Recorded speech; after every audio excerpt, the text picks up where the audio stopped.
وَإِذْ أَخَذَ رَبُّكَ مِنْ بَنِي آدَمَ مِنْ ظُهُورِهِمْ ذُرِّيَّتَهُمْ وَأَشْهَدَهُمْ عَلَى أَنفُسِهِمْ أَلَسْتُ بِرَبِّكُمْ قَالُوا بَلَى شَهِدْنَا أَن تَقُولُوا يَوْمَ الْقِيَامَةِ إِنَّا كُنَّا عَنْ هَذَا غَافِلِينَ أَوْ تَقُولُوا إِنَّمَا أَشْرَكَ آبَاؤُنَا مِنْ قَبْلُ وَكُنَّا ذُرِّيَّةً مِنْ بَعْدِهِمْ أَفَتُهْلِكُنَا بِمَا فَعَلَ الْمُبْطِلُونَ وَكَذَلِكَ نُفَصِّلُ الْآيَاتِ وَلَعَلَّهُمْ يَرْجِعُونَ وَاتْلُ عَلَيْهِمْ نَبَأَ الَّذِي آتَيْنَاهُ آيَاتِنَا فَانسَلَخَ مِنْهَا فَأَتْبَعَهُ الشَّيْطَانُ فَكَانَ مِنَ الْغَاوِينَ وَلَوْ شِئْنَا لَرَفَعْنَاهُ بِهَا وَلَكِنَّهُ أَخْلَدَ إِلَى الْأَرْضِ وَاتَّبَعَ هَوَاهُ فَمَثَلُهُ كَمَثَلِ الْكَلْبِ إِن تَحْمِلْ عَلَيْهِ يَلْهَثْ أَوْ تَتْرُكْهُ يَلْهَث ذَلِكَ مَثَلُ الْقَوْمِ الَّذِينَ كَذَّبُوا بِآيَاتِنَا فَاقْصُصِ الْقَصَصَ لَعَلَّهُمْ يَتَفَكَّرُونَ سَاءَ مَثَلًا الْقَوْمُ الَّذِينَ كَذَّبُوا بِآيَاتِنَا وَأَنفُسَهُمْ كَانُوا يَظْلِمُونَ مَن يَهْدِ اللَّهُ فَهُوَ الْمُهْتَدِي وَمَن يُضْلِلْ فَأُولَئِكَ هُمُ الْخَاسِرُونَ وَلَقَدْ ذَرَأْنَا لِجَهَنَّمَ كَثِيرًا مِنَ الْجِنِّ وَالْإِنسِ لَهُمْ قُلُوبٌ لَا يَفْقَهُونَ بِهَا وَلَهُمْ أَعْيُنٌ لَا يُبْصِرُونَ بِهَا وَلَهُمْ آذَانٌ لَا يَسْمَعُونَ بِهَا أُولَئِكَ كَالْأَنْعَامِ بَلْ هُمْ أَضَلُّ أُولَئِكَ هُمُ الْغَافِلُونَ وَلِلَّهِ الْأَسْمَاءُ الْحُسْنَى فَادْعُوهُ بِهَا وَذَرُوا الَّذِينَ يُلْحِدُونَ فِي أَسْمَائِهِ سَيُجْزَوْنَ مَا كَانُوا يَعْمَلُونَ وَمِمَّنْ خَلَقْنَا أُمَّةٌ يَهْدُونَ بِالْحَقِّ وَبِهِ يَعْدِلُونَ۔ اور جب آپ کے رب نے بنی آدم کی پشتوں سے ان کی اولاد کو نکالا اور انہیں خود ان کے نفسوں پر گواہ بنایا، پھر پوچھا کیا میں تمہارا رب نہیں ہوں؟ انہوں نے کہا ہاں، ہم گواہی دیتے ہیں کہ آپ ہی ہمارے رب ہیں، تاکہ تم قیامت کے دن یہ نہ کہو کہ ہم تو اس سے بالکل غافل تھے۔ اوپر آیات میں رسولوں اور کتاب کے ذریعے ہدایت کا ذکر تھا۔ کائنات اور خود انسان کی ذات میں ہدایت کی دلیلوں کا ذکر یہاں آتا ہے۔ اس آیت کی دو تفسیریں بیان کی گئی ہیں۔ ایک تو یہ کہ ہر انسان کی فطرت میں اللہ نے توحید رکھ دی ہے، یعنی ہر انسان کے اندر یہ طلب رکھ دی گئی ہے کہ وہ جانے کہ میرا رب ایک ہے جس نے مجھے پیدا کیا اور وہی مجھے روزی دیتا ہے۔ تو خود انسان کی پیدائش ہی اللہ کی ذات پر ایک بہت بڑی دلیل ہے، کیونکہ کوئی چیز خود سے خود نہیں بنتی، کوئی بنانے والا اس کو بناتا ہے۔ اور پھر یہ کہ ہمارا دین ہمیں یہ بھی بتاتا ہے کہ ہر بچہ فطرت پر پیدا ہوتا ہے۔ اور دوسرے، اس سے مراد وعدہ الست ہے، وہ عہد و پیمان جو اللہ تعالیٰ نے آدم علیہ السلام کی پشت سے تمام اولاد آدم کو نکال کر ان سے لیا، اور جو عہد الست کے نام سے مشہور ہے۔ یہاں آیت میں بھی آپ دیکھ رہے ہیں کہ آپ کے رب نے بنی آدم کی پشتوں سے ان کی اولاد کو نکالا۔ یہ کب ہوا تھا اس کے بارے میں ایک حدیث میں آتا ہے جو مسند احمد کی حدیث ہے اور السلسلہ صحیحہ میں بھی ہے۔ نبی صلی اللہ علیہ وسلم نے فرمایا، اللہ تبارک و تعالی نے آدم علیہ السلام کی پشت میں موجود تمام اولاد سے نعمان یعنی میدان عرفات میں عہد لیا تھا۔ پھر اللہ نے ان کی صلب سے ان کی ساری اولاد نکالی جو اس نے پیدا کرنی تھی، اور اسے اپنے سامنے چھوٹی چھوٹی چیونٹیوں کی شکل میں بکھیر دیا۔ پھر ان کی طرف متوجہ ہو کر ان سے کلام کیا اور فرمایا، کیا میں تمہارا رب نہیں ہوں؟ انہوں نے کہا، کیوں نہیں؟ تم قیامت کے دن یہ نہ کہہ سکو کہ ہم تو اس سے بے خبر تھے، یا تم یہ کہنے لگو کہ ہم سے پہلے ہمارے آباء و اجداد نے بھی شرک کیا تھا، ہم ان کے بعد انہی کی اولاد تھے، تو کیا تو ہمیں باطل پرستوں کے عمل کی وجہ سے ہلاک کرے گا؟ اب یہاں پر ایک سوال پیدا ہوتا ہے کہ اگر کوئی یہ کہے کہ ہمیں تو نہیں یاد کہ ہم نے کوئی ایسا وعدہ کیا تھا، تو اللہ تعالیٰ نے پیغمبروں کو بھیجا اس لیے تاکہ انہیں وہ وعدہ یاد کرا دیں۔ یا تم یہ نہ کہو کہ شرک تو اس سے پہلے ہمارے آباء و اجداد نے کیا تھا اور ہم تو ان کے بعد انہی کی اولاد تھے، کیا پھر تو ہمیں اس کام کی وجہ سے ہلاک کرے گا جو ان غلط کاروں نے کیا تھا؟ یعنی قیامت کے دن مشرکین کے شرک سے متعلق ان کا کوئی عذر قابل قبول نہیں ہوگا، یعنی چاہے وہ اپنے باپ دادا کو بلیم کریں لیکن ان کی یہ دلیل ان کے کام نہیں آئے گی۔ اور اسی طرح ہم آیات کو کھول کھول کر بیان کرتے ہیں، اور اس لیے کہ یہ رجوع کر لیں، یعنی پلٹ آئیں، اور انہیں اس شخص کا حال پڑھ سنائیے جسے ہم نے اپنی آیات عطا کی، یعنی وہ عالم تھا، پھر وہ ان سے بالکل نکل گیا، سارا علم بھلا دیا، چھوڑ دیا، تو شیطان اس کے پیچھے لگ گیا، پھر وہ گمراہوں میں شامل ہو گیا۔ آیت کے الفاظ سے یوں معلوم ہوتا ہے کہ یہ کسی خاص شخص کا واقعہ ہے، اور ایسا ہو سکتا ہے، لیکن قرآن و سنت میں ہم دیکھتے ہیں کہ اللہ اور اس کے رسول کا جو انداز تخاطب وہ انتہائی بلند اخلاق پر مبنی ہے، یعنی کسی کی بھی غلطی نام لے کر نہیں بتائی جاتی سوائے ابو لہب کے۔ تو یہاں پر اس کا کیریکٹر بتا دیا گیا، وہ کیسا انسان ہے وہ بتا دیا گیا، اس کی غلطی اور خرابی بتا دی گئی، نام نہیں بتایا گیا۔ لہٰذا ہم دیکھتے ہیں کہ مفسرین نے بعد میں یہ نام ڈھونڈنے کی کوشش کی اور کچھ لوگوں کے نام لیے بھی، لیکن بات یہ ہے کہ جس کسی کے اندر بھی یہ صفات ہوں گی اس پر یہ مثال چسپاں ہوگی، بھلے وہ کوئی بھی ہو، یعنی وہ شخص جو علم کی طرف آیا، قرآن پڑھا، سمجھا، اور پھر سب کچھ پیچھے چھوڑ کے دنیا کی طرف نکل گیا اور اس طرح بھلایا گویا کہ وہ جانتا ہی نہ تھا۔ فانسلخ منہا کا مطلب ہے، انسلاخ کہتے ہیں کھال اتارنے کو، یعنی مسلوخ کہتے ہیں وہ بکری جس کی کھال اتار دی گئی۔ تو آپ نے کبھی جانور ذبح ہونے کے بعد کھال اتری ہوئی دیکھی؟ کھال والا جانور اور بغیر کھال کے جانور، تو اس سے تشبیہ دی، یعنی اس کا تو حلیہ ہی بدل گیا۔ کھال کے ساتھ بکری کچھ اور طرح نظر آتی ہے، جب کھال اتر جاتی ہے تو کچھ اور ہی نظر آتی ہے۔ تو یہ دراصل بے عمل علم والے کی مثال ہے کہ وہ اپنی خواہشات کے پیچھے چلتے ہوئے شیطان کے قابو میں آ گیا۔ یعنی یہ وہ شخص ہے کہ جس کا علم صرف اس کی زبان پر تھا، وہ علم نافع نہیں تھا۔ جب انسان کا عمل اور اس کی خواہش علم کے مخالف ہو، یعنی قرآن میں کچھ لکھا ہوا ہے اور انسان کی خواہشات کچھ اور ہی ہیں اور عمل کچھ اور ہی کر رہا ہے، تو پھر اللہ تعالیٰ وہ علم بھی چھین لیتا ہے، انسان کا اس علم سے بھی کوئی تعلق نہیں رہتا۔ ایسا شخص اپنے علم سے ایسے نکل جاتا ہے جیسے سانپ کچلی سے نکل جاتا ہے، یا جیسے کپڑے اتار دینے کے بعد کپڑوں کا جسم سے کوئی تعلق نہیں رہتا کیونکہ وہ اوپر کی الگ لیئر ہے نا، تو وہ لیئر اتر گئی. تو اسی طرح جو بے عمل عالم ہوتا ہے اس کی بھی لیئر اتر جاتی ہے جب اس ماحول سے یا اس وقت سے باہر نکلتا ہے. تو ایسا ہوا کیوں؟ وہ اپنی خواہشات کی وجہ سے گمراہ ہوا.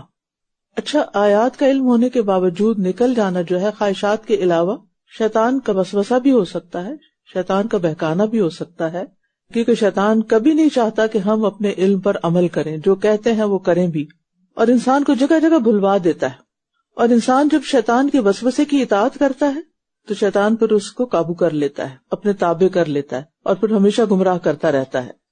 اور خاص طور پر اگر نفس کے اندر خواہشات بھری ہوئی ہو نا، اپنا من ہی جو ہے وہ کچھ اور چاہتا ہو، وہ دنیا کی محبت میں ڈوبا ہوا ہو، تو پھر شیطان کے حملے بھی جلدی اثر انداز ہوتے ہیں اور شیطان جلدی قابو بھی پا لیتا ہے. لیکن اگر انسان خود پہلے اپنے نفس پر کنٹرول کر لیتا ہے، یعنی سیلف کنٹرول اس کے اندر آ جاتا ہے، تو پھر باہر کے حملے اس پر اثر نہیں کرتے. یہ ایسے ہی جس کا امیون سسٹم اسٹرانگ ہوتا ہے اس پر باہر کے جراثیم اثر نہیں کرتے، کیونکہ اگر وہ حملہ آور ہوتے بھی ہیں تو کیا ہوتا ہے، اندر جو فائٹرز بیٹھے ہوئے ہیں وہ آنے والے کو کل کر دیتے ہیں، کیونکہ ہم تو ہر وقت جراثیموں سے ایکسپوز ہوتے رہتے ہیں. کوئی کھانس رہا ہے، کوئی چھینک رہا ہے تو جراثیم باہر نکلتے ہیں یا نہیں، سب کو پتا ہے نکلتے ہیں، اور وہ فضا میں پھیل بھی جاتے ہیں اور پھر دوسرے لوگ ان کو انہیل بھی کر لیتے ہیں.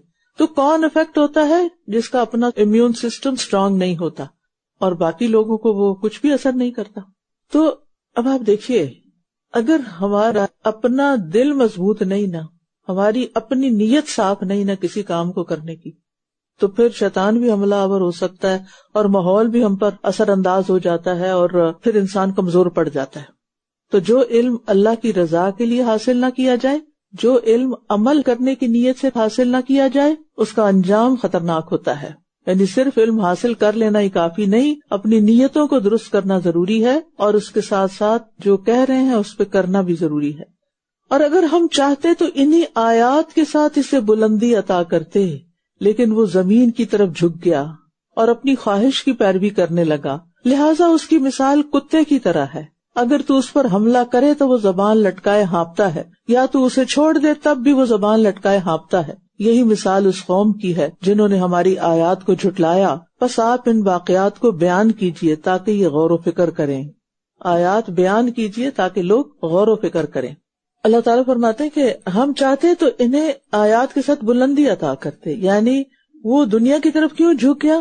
کیونکہ وہ دنیا کے ذریعے شہرت پانا چاہتا تھا، اونچا مقام حاصل کرنا چاہتا تھا، بلندیاں حاصل کرنا چاہتا تھا، اور اس نے سوچا کہ یہ دین تو میری ان بلندیوں کے راستے میں رکاوٹ ہے. یہ اس کے نفس کا دھوکہ تھا اور شیطان نے اس کو بہکایا. لہٰذا اس نے دین کو پس پش ڈالا، قرآن کو پس پش ڈالا اور دنیا کی دوڑ میں لگ گیا. لہٰذا اللہ تعالیٰ اس کی اس دنیا کی لالچ کی مثال کتے سے دیتے ہیں کہ کتا جو ہے ایسا جانور ہے کہ اس کے اندر لالچ کوٹ کوٹ کے بھری ہوتی ہے. وہ بچپن میں کہانی بھی سنی ہوگی، وہ ایک کتا منہ میں ہڈی دبا کے جا رہا تھا کسی نہر کے کنارے، تو اس کو اپنا عکس نظر آیا، تو اس نے دیکھا کہ وہ نیچے کوئی کتا، اس کے منہ میں ہڈی ہے تو وہ بھی لے لوں. منہ کھولا تو اپنی بھی پانی میں گری، حاصل کچھ بھی نہ ہوا. تو کتے کی یہاں صفت کیا بتائی جا رہی ہے کہ اس کی ہر حال میں زبان لٹکی ہوئی ہوتی ہے. یعنی زبان کا باہر نکلنا اور لٹکنا کس بات کی علامت ہے؟ لالچ کی. تو یہاں دنیا کی ہرس میں، زیادہ دنیا کی لالچ میں اللہ کی آیات کو جھٹلانے والوں کی مثال بیان کی گئی ہے. ایسا شخص دنیا کے لیے ہر حلال حرام طریقے سے جد و جہد کرتا ہے، لیکن اس کا لالچ کہیں ختم نہیں ہوتا، جس کی وجہ سے اس کی محتاجی کوئی چیز دور نہیں کر سکتی، کیونکہ اندر لالچ ہے نا. تو وہ بہت کچھ ہونے کے باوجود بھی اس کا من نہیں بھرتا. وہ کہتا ہے ابھی تو تھوڑا ہے، کیونکہ وہ اپنے سے اوپر والوں کو دیکھ رہا ہے. اگر اپنے سے نیچے والوں کو دیکھے تو اپنے آپ کو مطمئن پائے. تو ان آیات میں دراصل علم کے مطابق عمل کرنے کی ترغیب دی گئی ہے اور عمل نہ کرنے سے ڈرایا گیا ہے، کیونکہ انسان ایسی صورت میں پھر اسفل السافلین میں جا پڑتا ہے.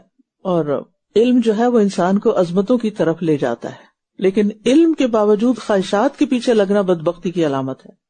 آپ دیکھیے کہ دنیا میں جو بھی انسان جینوئنلی پڑھا لکھا ہو، سمجھدار ہو، وہ بے قدرہ نہیں ہوتا، وہ کہیں نہ کہیں اپنی جگہ بنا لیتا ہے. آپ کیوں اپنے بچوں کو کہتے ہیں پڑھو پڑھو پڑھو، کچھ بن جاؤ؟ کیونکہ آپ کو پتا ہے کہ علم کی ویلیو ہے، اسی لیے آپ ان کے اوپر لاکھوں خرچ کر کے ان کو کچھ بنانے کی کوشش کرتے ہیں، کیونکہ علم کی ویلیو ہے. تو علم انسان کو بلندی دیتا ہے، لیکن جب علم رکھنے والا زمین یعنی دنیا سے چمٹ جائے، خواہشات کے پیچھے لگ جائے، تو یہی اس کی بدبختی کی علامت ہو جاتی ہے.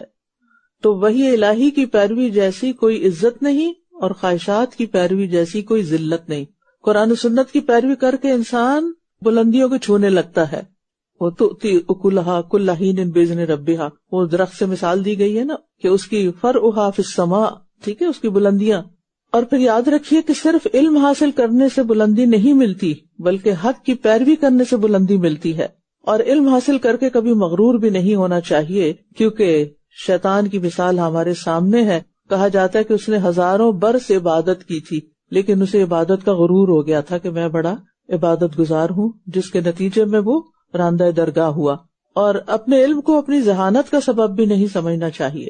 اور پھر یہ ہے کہ جب صحیح مقاصد کے لیے علم حاصل نہیں کیا جاتا نا، تو پھر ایسے علماء جو ہیں ان چیزوں پر بڑے برہم ہوتے ہیں جو ان کے نفس کے خلاف ہوتی ہیں.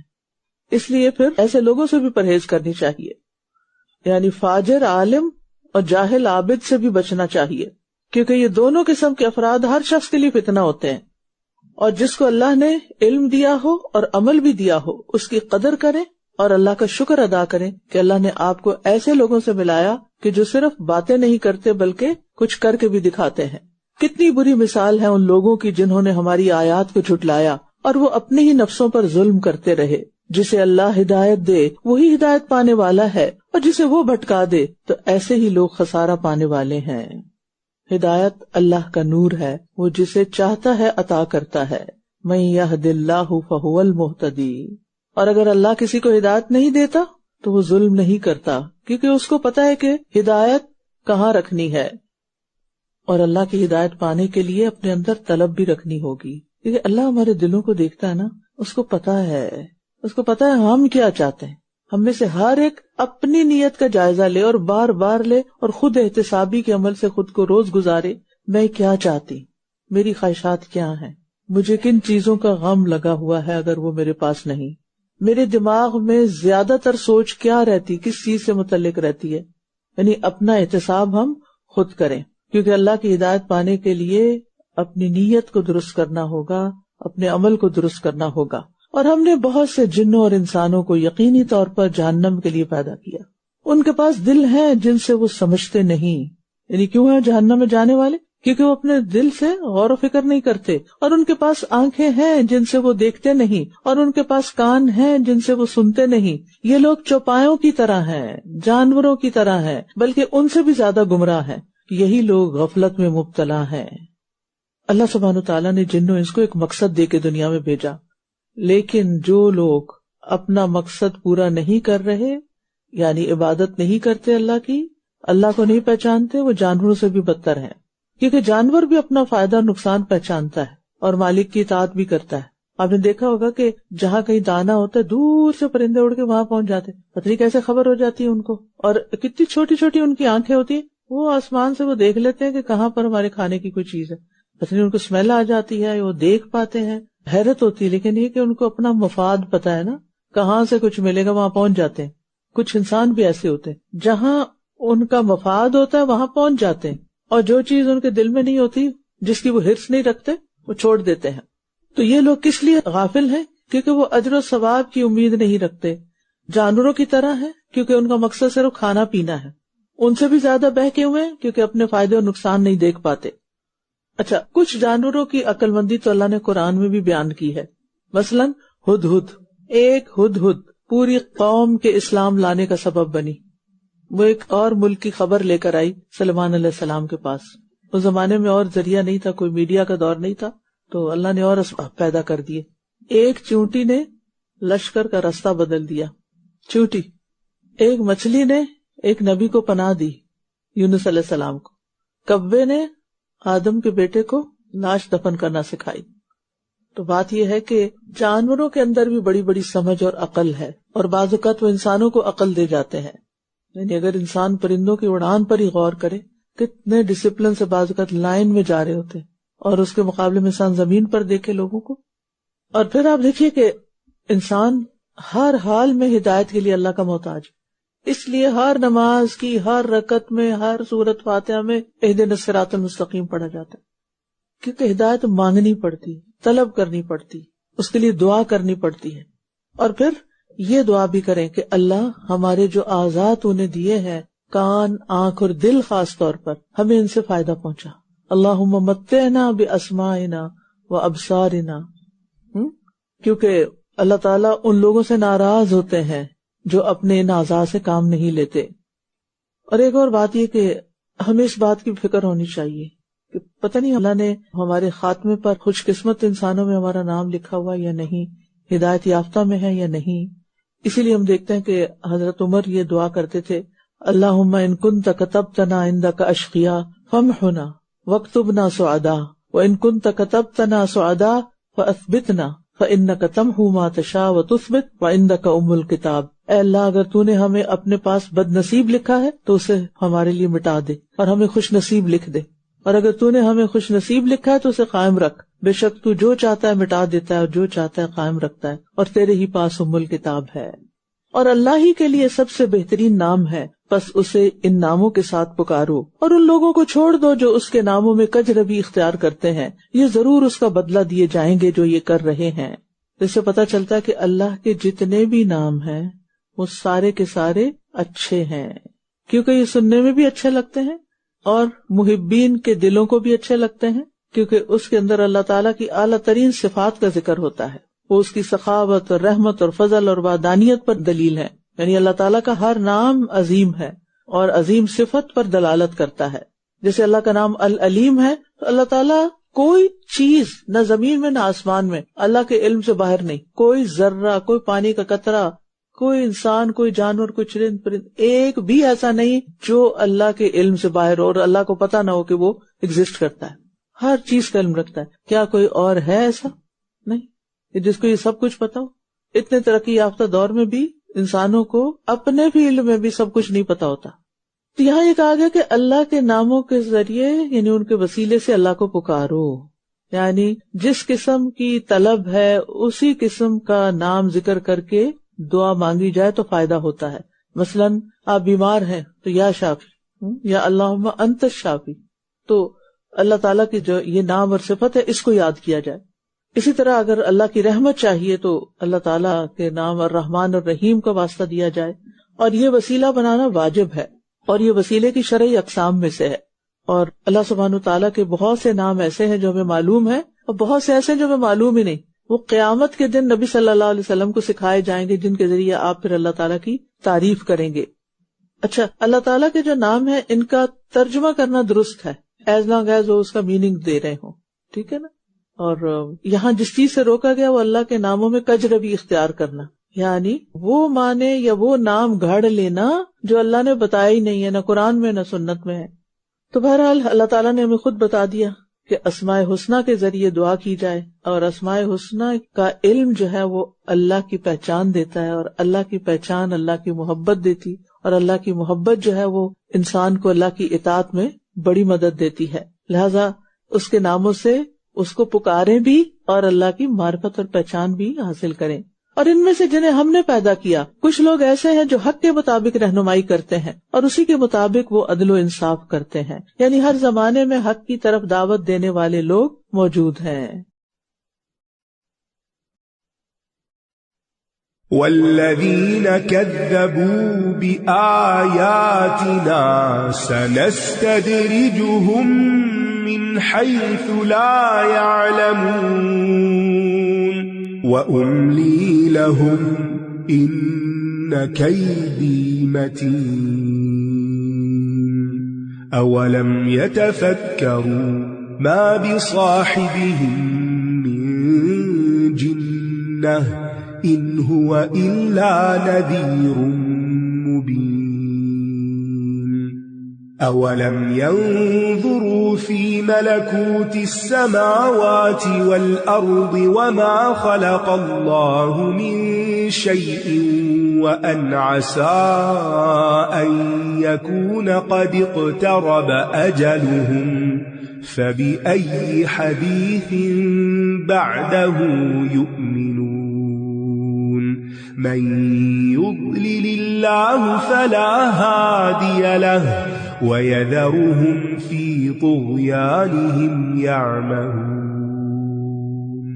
يسألونك عن الساعة أيان مرساها قل إنما علمها عند ربي لا يجليها لوقتها إلا هو ثقلت في السماوات والأرض لا تأتيكم إلا بغتة يسألونك كأنك حفي عنها قل إنما علمها عند الله ولكن أكثر الناس لا يعلمون قل لا أملك لنفسي نفعا ولا ضرا إلا ما شاء الله ولو كنت أعلم الغيب لاستكثرت من الخير وما مسني السوء إن أنا إلا نذير وبشير لقوم يؤمنون۔ اور جن لوگوں نے ہماری آیات کو جھٹلا دیا ہم انہیں ضرور اس طرح آہستہ آہستہ وہاں سے پکڑیں گے جہاں سے یہ جانتے بھی نہ ہوں گے، یعنی اللہ سبحانہ تعالیٰ کی پکڑ ایک دم نہیں آتی۔ شیطان انسان کے لیے اس کے برے عمل خوبصورت بناتا رہتا ہے اور انسان سمجھتا ہے کہ میں سب اچھا کر رہا ہوں، میں ٹھیک کر رہا ہوں، حالانکہ وہ غلط کر رہا ہوتا ہے۔ لہٰذا نہ وہ توبہ کرتا ہے نہ اپنی اصلاح کرتا ہے، اور پھر ایک دم جب پکڑ آتی ہے تو انسان ہلاکت کو جا پہنچتا ہے۔ اور یہ جو استدراج ہوتا ہے یہ اس طرح بھی ہوتا ہے کہ جب انسان کوئی نیا غلط کام کرتا ہے تو اس کو کوئی نئی نعمت بھی ساتھ مل جاتی اور وہ اور خوش ہو جاتا، پھول جاتا ہے کہ دیکھا نا جو میں نے کیا وہ ٹھیک تھا، اس کی کوئی تعویل کر لیتا ہے، لہٰذا پھر اسی پر پکڑ آ جاتی ہے بعد میں۔ یعنی جب بھی نعمتوں کی فراوانی ہو، زیادہ نعمتیں آنے لگیں، وسعتیں ہوں تو شکر میں اضافہ کر دیں، اللہ کے آگے اور جھک جائیں، ان نعمتوں کو پا کر سرکشی اختیار نہ کریں، اللہ کی نافرمانیاں نہ کریں، کیونکہ پکڑ آنے میں دیر نہیں لگتی۔ تو یہ بہت ڈرنے کی بات ہے کہ غفلت میں پڑے ہوئے لوگوں کو اللہ تعالیٰ فوراً نہیں پکڑتا، انہیں ڈھیل دیتا ہے اور پھر اچانک رسی کھینچ لیتا ہے۔ اور اگر خاص طور پر نافرمانی کرنے کے باوجود نعمتیں ملتی رہیں تو اور بھی ڈرنا چاہیے۔ اور جو لوگ اللہ کی حدود توڑ رہے ہوں اگر وہ بڑے خوشحال نظر آتے ہیں تو اس سے کبھی بھی متاثر نہ ہوں کہ یہ ان پر اللہ کا بڑا فضل ہے۔ یعنی کسی گناہگار کو صحت اور اچھی حالت میں دیکھ کر دھوکہ نہیں کھانا چاہیے کہ ایک شخص گناہ پہ گناہ کر رہا ہے اور وہ دنیا میں دندناتا پھر رہا ہے، پکڑ کا وقت دور نہیں، اور میں انہیں مہلت دے رہا ہوں، بے شک میری تدبیر بہت مضبوط ہے۔ املا کہتے ہیں لمبی مہلت کو، یعنی زیادہ دن کے لیے، یعنی اگر کوئی اپنی نعمتوں پر شکر گزار نہیں تو وہ بھولے نہیں کہ اللہ نے اس کو ڈھیل دی ہوئی ہے، یہ اس کی ناکامی کی طرف اس کو لے جا رہی ہے۔ کیا بھلا انہوں نے غور و فکر نہیں کیا کہ ان کے ساتھی کو کوئی جنون لاحق نہیں، وہ تو ایک کھلم کھلا خبردار کر دینے والا ہے۔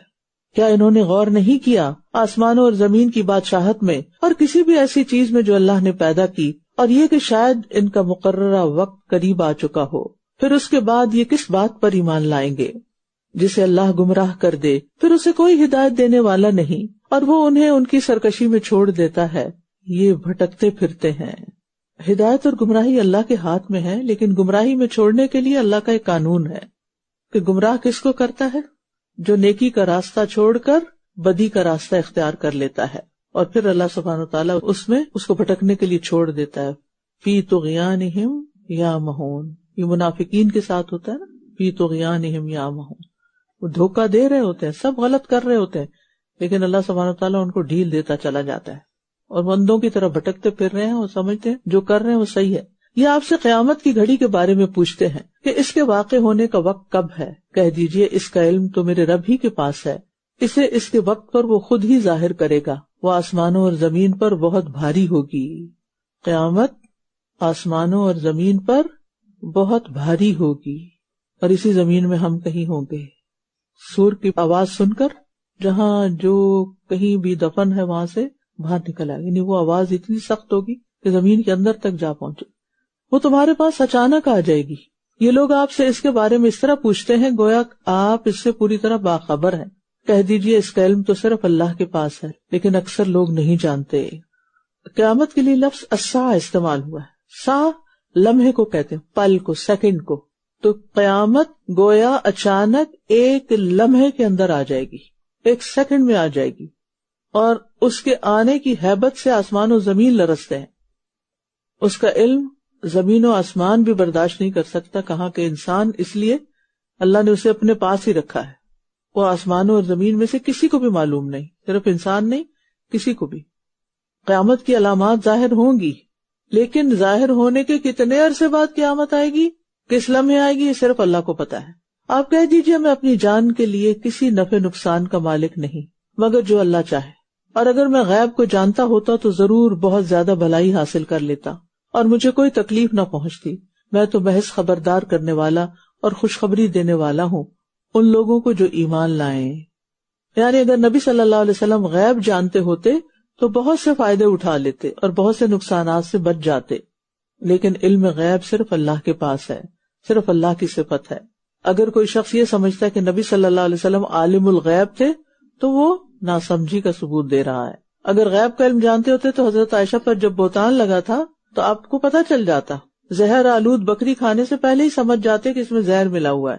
اور اسی طرح کے اور واقعات بھی ہیں جس سے پتہ چلتا ہے کہ نبی صلی اللہ علیہ وسلم غیب کا علم نہیں رکھتے تھے، بس جو اللہ نے بتا دیا اتنا ہی آپ کے پاس ہے جو قرآن و سنت میں موجود ہے، جیسے قیامت، آخرت، جنت، دوزخ کے بارے میں. اور پھر آپ دیکھیے کہ اس میں جو یہ بات ہے نا کہ نبی صلی اللہ علیہ وسلم نے اپنے بارے میں اعتراف کیا کہ میرے پاس غیب کا علم نہیں ہے، تو اگر ہمارے پاس کسی خاص مسئلے پر کوئی علم نہ ہو تو ہمیں شرم محسوس نہیں کرنی چاہیے. آپ کہہ رہے ہیں میرے پاس غیب کا علم نہیں ہے، میں یہ علم نہیں رکھتا، تو ہمیں بھی جس چیز کا نہیں پتا ہمیں کیا کہنا چاہیے؟ لا ادری، یہ علم میں نہیں رکھتی، مجھے نہیں پتا اس کا. اس سے آپ کی شان میں کوئی کمی نہیں.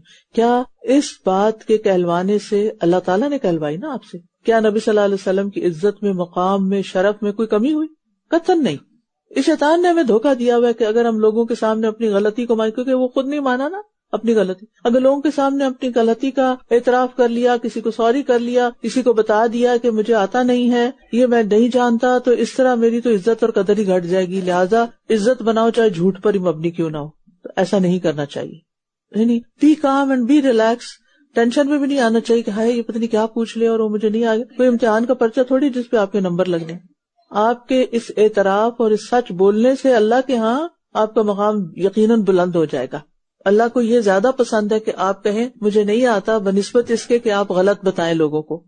لیکن آپ دیکھیں کہ عام طور پر کیا ہوتا ہے کہ ہمیں کچھ باتیں پتہ ہوتی ہیں، کچھ نہیں، کچھ کام کیے ہوتے ہیں، کچھ نہیں، لیکن ہم بڑھ چڑھ کے اپنے آپ کو منوانا چاہ رہے ہوتے ہیں. اور یہ ایک بہت خطرناک فتنہ ہے، خطرناک فتنہ. اس وقت آپ دیکھیے کہ سوشل میڈیا کی وجہ سے چونکہ فوٹوگرافی کا رواج بہت عام ہو گیا نا، اب جہاں کہیں کوئی پروگرام ہو، حتیٰ کہ مساجد میں چونکہ اب وہ ویڈیوز اماموں کی بن رہی ہوتی ہیں، لہٰذا لوگوں کا کیا شوق ہوتا ہے مجھے کہاں جگہ ملے، صف اول میں ملے.